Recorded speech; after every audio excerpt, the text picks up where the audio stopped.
ஒரு போட்டோ ஒரு செல்ஃபி என்ன செய்யும்?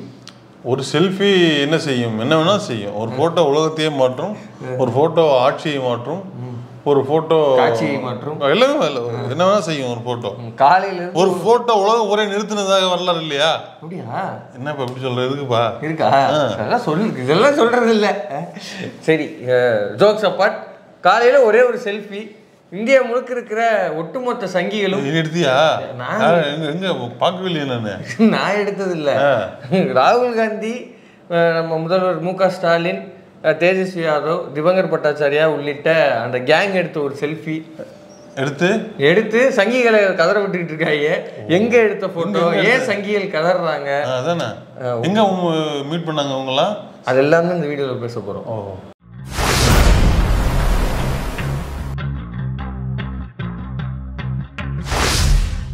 எங்கப்பா எங்க மீட் பண்ணாங்க? டீ பார்ட்டி அதுவும் இல்ல வேற எதுவும் கல்யாண கச்சேரியா? டீ பார்ட்டி இல்ல, கிடா வெட்டு. ஸ்பெஷலா இருக்குது கிடா வெட்டு. ஸ்பெஷல் கிடா வெட்டு. எங்க சங்கிகளை பலி கொடுக்கும், சங்கிகளை கதற விடும் கிடா வெட்டு. இது எங்க இருந்தது? பீகார்ல வந்து தொடர்ந்து ஓட்டர் அதிகார் யாத்ரா அப்படின்ற பேர்ல வாக்காளர்கள் வாக்கு அதிகார பேரணி அப்படின்ற பேர்ல ராகுல் காந்தி அவர்கள் பீகார்ல எலெக்ஷன் நடந்துட்டு இருக்கு இல்லையா? ஆமா, அது நடந்ததுக்காக எலெக்ஷன் நடக்க போகுது இல்லையா? அதுக்காக இல்ல, ஆக்சுவலா அந்த யாத்திரை 65 லட்சம் பேரை SIR அப்படின்னு சொல்லி வாக்காளர் பட்டியலில் இருந்து அதிரடியா நீக்கினாங்கல்ல. ஆமா, அதை கண்டு அப்பா பேரு 0, வீட்டு நம்பர் 0ன்னு போட்டு அதெல்லாம் இருக்குது தனியா.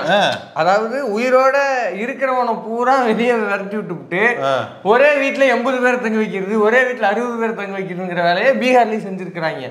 சோ இதை வந்து விழிப்புணர்வு ஏற்படுத்துவதற்காகவும், இதை கண்டிப்பதற்காகவும், இதை மக்களிடையே கொண்டு சேர்ப்பதற்காகவும் தான் இந்த யாத்திரை. சரி, அவங்க போனா விழிப்புணர்வு வந்துருமா? ஸ்டாலின் இதுக்கு போனாங்க, எல்லாரும் அங்க இது கூடுனா விழிப்புணர்வு வந்துருமா? கூடி எல்லாரும் பேசினா கொண்டு போய் சேர்க்க முடியும். நம்ம திராவிட இயக்கம் எப்படி வந்த இயக்கம்? பேசி எழுதி வந்த இயக்கம் இல்லையா? அப்படி பேசி எழுதி மக்கள்கிட்ட கொண்டு போய் பிரச்சாரம் பண்ணி தானே கொண்டு போய். அப்ப ஸ்டாலின் அவர்கள் இங்கே இருந்து அங்க போறதுனால என்ன யூஸ்? What use? இப்படிதான் காலையில இருந்து சகிகள் கேட்டுட்டு இருக்காங்க. சரிப்பா, எந்த யூஸ் இல்ல, நீங்க அழுகுற ராஜா, காலையில இருந்து ட்வீட்டா போட்டு தள்ளிட்டு இருக்கீங்க. அப்படியா?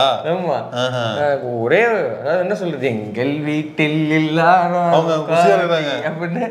ஆமா, அப்படின்னு ராகுல் காந்தி கையை பிடிச்சி அழைச்சிட்டு போய் பிரதர் இஸ் மை பிரதர் அப்படின்னு நீங்க என்ன சொன்னாங்க? ரெண்டு பேர்த்தோட ட்வீட்டிங் கவனிச்சிங்கன்னா, மை பிரதர் ராகுல் காந்தி சேட் திஸ் அப்படின்னு இவரு போடுறது, எங்க அண்ணன் சொல்லிட்டாரு எனக்கு ஆதரவு தெரிவித்தாரு அப்படின்னு அவரு போடுறது, இவரு மட்டும் பிரதர்னு சொல்லலாமா அப்படின்னு உடனே அணில் வருவானுங்க.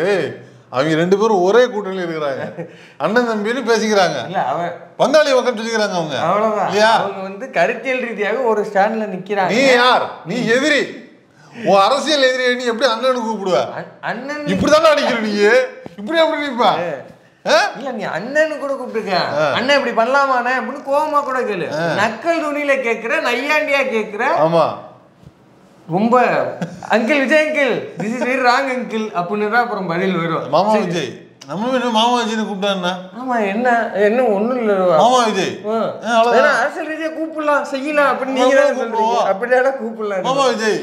இல்ல, மாமானா ஒரே மாமா தான். இல்ல, மாமா பய வேற தம்பி, ஒரே மாமா தான்.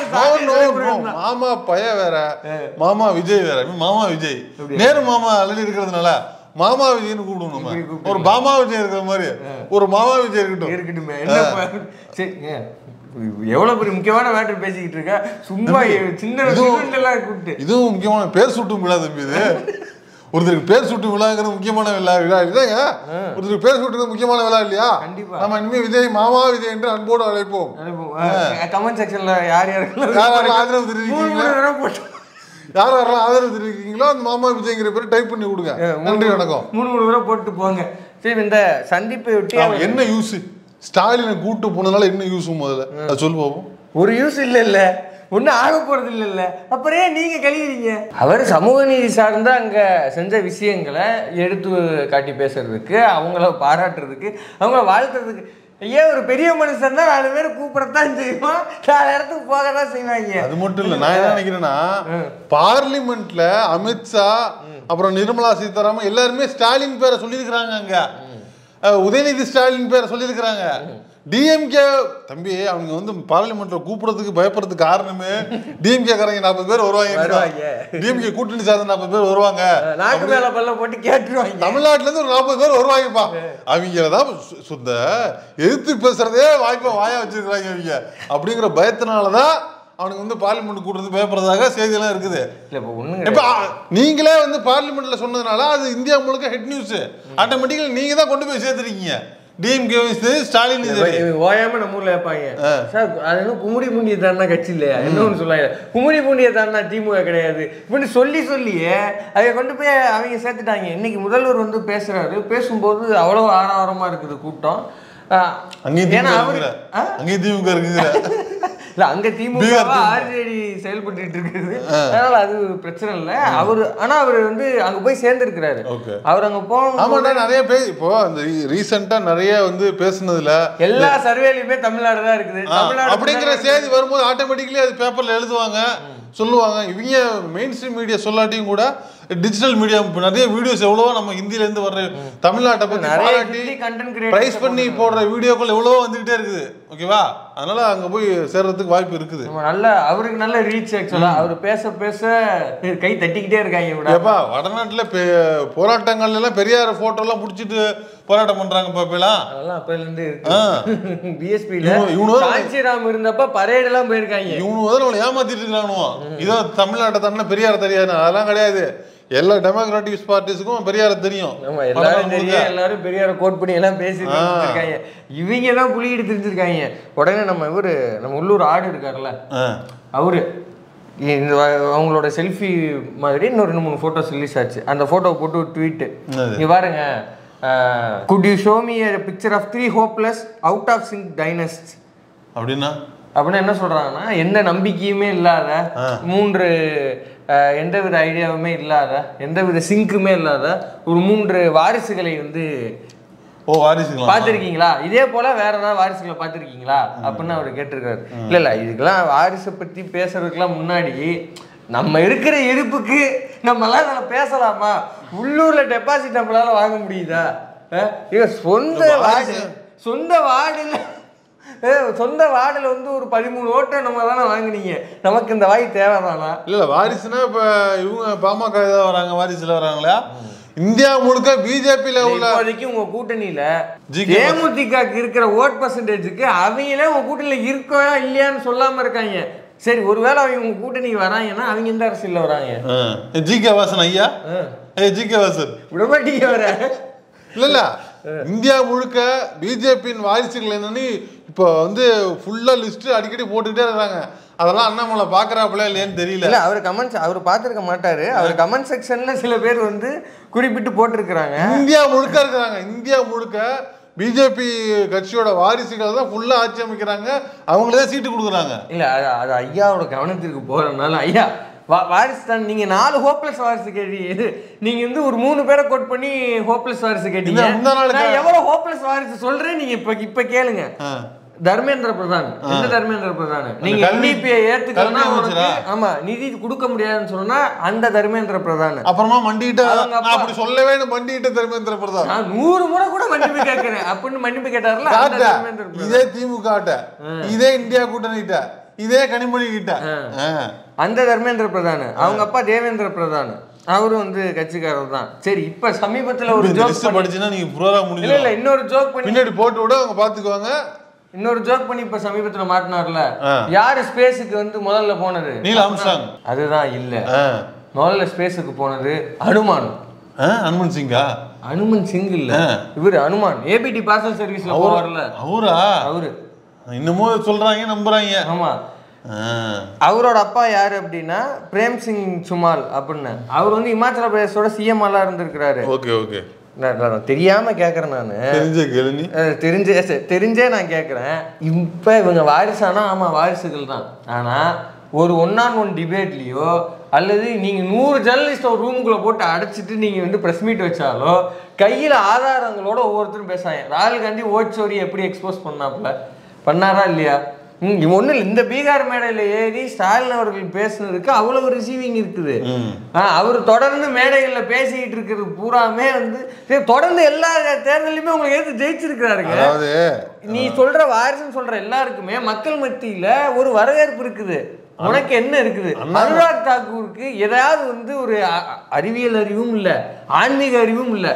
இவங்க சொல்ற இந்த வேத புராணத்தை படி பார்த்தா கூட முதல்ல அவுட்டர் ஸ்பேஸுக்கு போனது அனுமான் கிடையாதான், அது வந்து சூரிய பகவானும் இன்னொரு பகவானுமா. அப்போ இவருக்கு ஆன்மீக அறிவும் கிடையாது, அறிவியல் அறிவும் கிடையாது. நீ எல்லாம் வாரிசா இருக்கும்போது இவங்க இருந்தா என்ன மோசமா போச்சு. இன்னொன்னு அண்ணாமலைக்கு என்ன கோவம்னா, தமிழ்நாட்டுல யாரும் வாரிசு இல்லைங்கிற கெத்துல பேசுறாப்புல, தமிழ்நாட்டுல கட்சியே இல்ல, அப்புறம் வாரிசு வருது. அந்த ஒரு பிரிவிலேஜ்ல நம்ம எதிர்த்து பேசலாம் அப்படின்னு.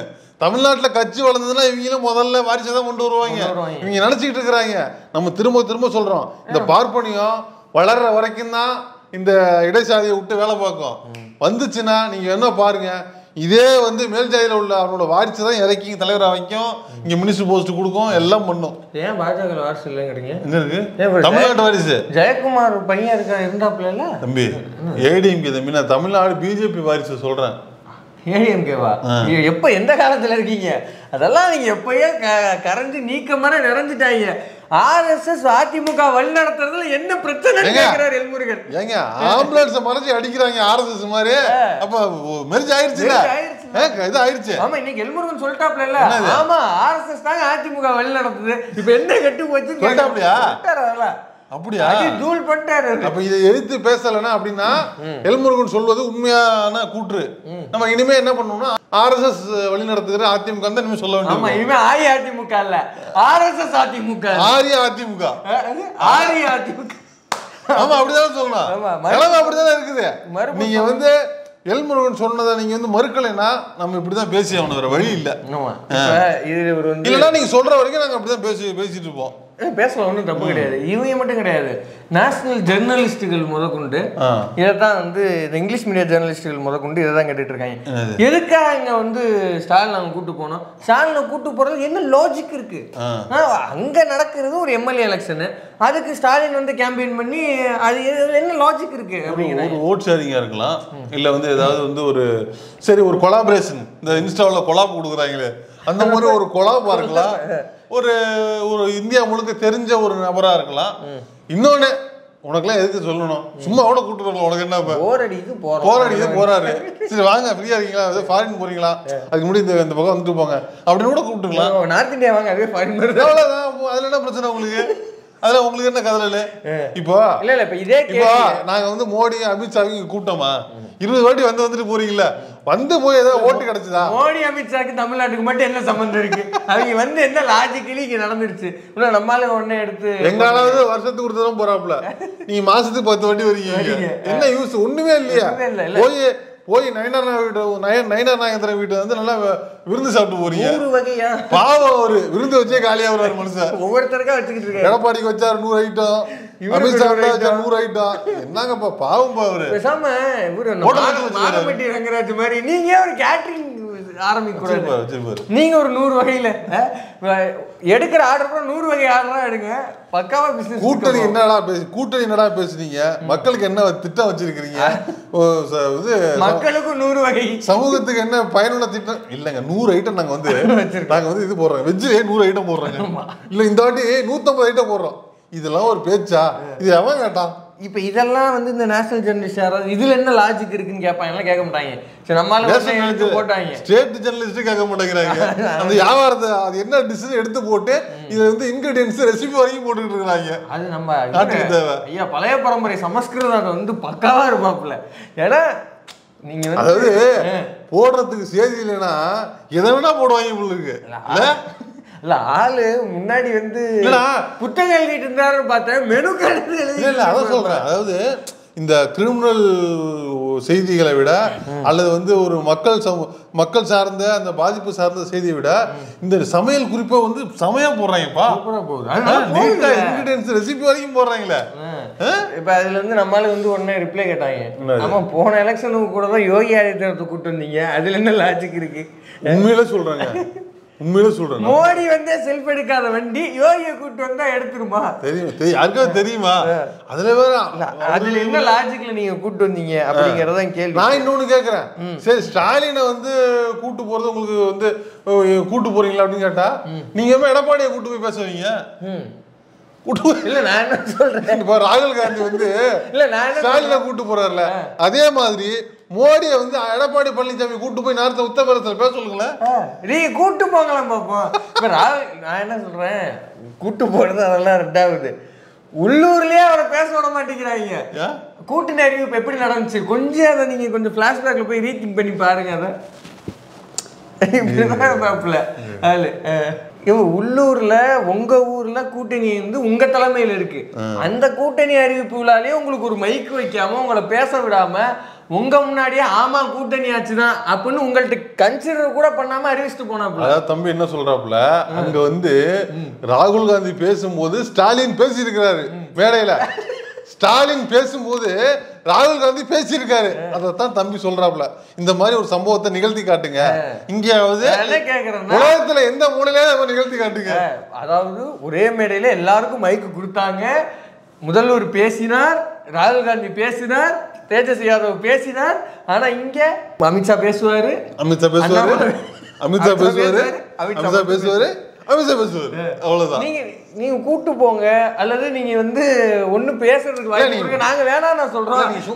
கூட்டு போங்க, யாருக்கா தெரியுதான்னு பாப்போம். சும்மா கூட கூட்டு போங்களா? நான் கேக்குறேன், மோடி வந்து சும்மாவது கூட்டு போவாரா? சும்மா கூட கூட்டு போக மாட்டாரு இல்லையா? இல்ல கூட்டு போனா இல்ல, உள்ளூர்ல ஆம்புலன்ஸ் அடிச்சா நம்மளால நாகரிக அரசியல் பண்றோம்னு எதுவும் கேட்காம இருப்பாங்க. வெளியூர்ல போய் ஆம்புலன்ஸ் அடிச்சாருன்னா கேஸ் போட்டு விட்டுருவாங்க. அந்த ஊர்ல கேஸ்லாம் கிடையாது தம்பி, அந்த ஊர்ல விடுதலை பண்ணிடுவாங்க தம்பி. இவர் ரொம்ப நல்லவர். இந்த எம்எல்ஏ வந்து ரெஃபர் பண்ணதுனால இவரை நாங்க விடுதலை பண்றவங்க எல்லாம் விடுதலை பண்றாங்க. ஆமா. அப்ப அவருக்கு எனக்கு தெரிஞ்சு உங்க மினி பஸ் பயணத்துக்கு நார்த் இந்தியா தான் கரெக்ட்னு நினைக்கிறேன். வேணா மோடிட்டு பெர்மிஷன் வாங்கி போய் இது பண்ணிட்டு வாங்க. இவங்க பேசின வாய்க்கு இவங்க வந்து இப்போ மைனாரிட்டியாக சுருங்கி 240க்குள்ளே உட்காந்துட்டாங்க அப்படின்னு சொல்லி இது வந்து 65 லட்சம் பேரை நீக்குனது ஜனநாயக படுகொலை, இப்படி பண்ணக்கூடாது, உங்கள் எல்லாத்தையும் பார்க்கறதுக்குன்னா 2000 கிலோமீட்டர் தாண்டி வந்திருக்கேன் அப்படின்னு பயங்கர கனெக்டா பேசி அவர் பேசுறது நல்ல ரிசீவ். ராகுல் காந்தி போற இடத்துல கூட்டம் ரொம்ப அதிகமாகுது. அந்த கூட்டணிக்கு வந்து கூட்டம் அதிகமாக பார்க்கும் போது இவங்களுக்கு பகிர் இருக்குது. உண்மையிலேயே போட்டுருவாங்களோ, எது பீகார்ல ஜெயிச்சிருவாங்களோ அப்படிங்கிற வைத்தறிச்சல்ல என்ன எதுன்னு பேசாம நம்ம ஆளு ஸ்கிரிப்ட் எழுதிட்டு இருப்பாரு. எருவு மாட்டை தூக்கிட்டு போயிடலாம்னு சொல்லுவாங்களா, இல்லை நகையெல்லாம் தூக்கிடும், என்ன ஸ்கிரிப்ட் எழுதலாம், எவன் தலையில் எழுதலாம் இதை அப்படின்னு உட்காந்து ஸ்கிரிப்ட் எழுதிட்டு இருப்பாங்க. தமிழ்நாட்டுக்காரன் வந்து திருடிட்டு போயிடுவான், அது பண்ணிடுவான், இது பண்ணிடுவான்னு திட்டிட்டு இருந்தாங்க. இப்ப தமிழ்நாட்டுல இருந்து சிஎம்ஏ வேற கூட்டு வந்து பேச வச்சுட்டு போயிட்டாங்க. இனிமே நீ திட்டணும்னா சிஎம் தான் திட்டுனாங்க. அங்க வந்து லல்லு பிரசாத் யாதவ்னு ஒருத்தர் இருக்கிறாப்ல, ஓகேவா, அங்கெல்லாம் நீங்க ஒன்றும் பண்ண முடியாது. ஏன்னா அங்க வந்து உங்க நைனாவையே பிடிச்சி அரெஸ்ட் பண்ணி வச்சவர் அவர் யாரு, அத்வானிய. அப்படியா? ஆமாமா, ரத யாத்திரை வந்து அவர் இந்தியா முழுக்க போனப்ப மகனே பீகாருக்குள்ள வராத, வந்தீங்கன்னா நான் அரெஸ்ட் பண்ணிடுறேன் அப்படின்னாரு. அவரு நீ பண்ணா பண்ணு பாப்போம், நீ சும்மா சொல்லுவாங்க பண்ணமாட்டாங்க அப்படின்ட்டு இவரு உள்ள போனாரு. அவர் ரதம் உள்ளே வரும்போதே ப்ரோ அப்படியே இறங்குங்க, அப்படியே உள்ளே போங்க அப்படின்னு பிடிச்சி அரெஸ்ட் பண்ணி வச்சிட்டாப்புல. ஸோ அதையுமே கனெக்ட் பண்ணி பேசியிருக்காரு. எப்படி வந்து இங்கே கலைஞர் இருந்தாரோ அதே போல் இங்கே பீகார் மக்களுக்கு லல்லு பிரசாத் யாதவ் இருந்தார். 2 பேரும் மிகுந்த நட்போடு இருந்தார்கள், நண்பர்களாக இருந்தார்கள். அதனால் சமூக நீதியை தொடர்ந்து காப்பாற்றி வருவர்களாக உடன்பிறப்புகளான ராகுல் காந்தியும் தேஜஸ்வியும் இருக்கிறார்கள். வந்து சமூக நீதியின் வாரிசுகள். ஆமா இல்லையா, நம்ம வாரிசு தான் இல்லைன்னு அவங்களும் இருக்கல, நாங்களும் இருக்கலாம். சமூக நீதியின் வாரிசுகள். நீங்க யாரு? சங் பரிவாரின் வாரிசுகள். ஸோ சமூக நீதி வாரிசு வெர்சஸ் சங் பரிவார் வாரிசு, இந்த சண்டை தான் நடந்து கொண்டிருக்கிறது. பொறுத்துன்னு பார்ப்போம் அடுத்து என்ன நடக்குதுன்னு.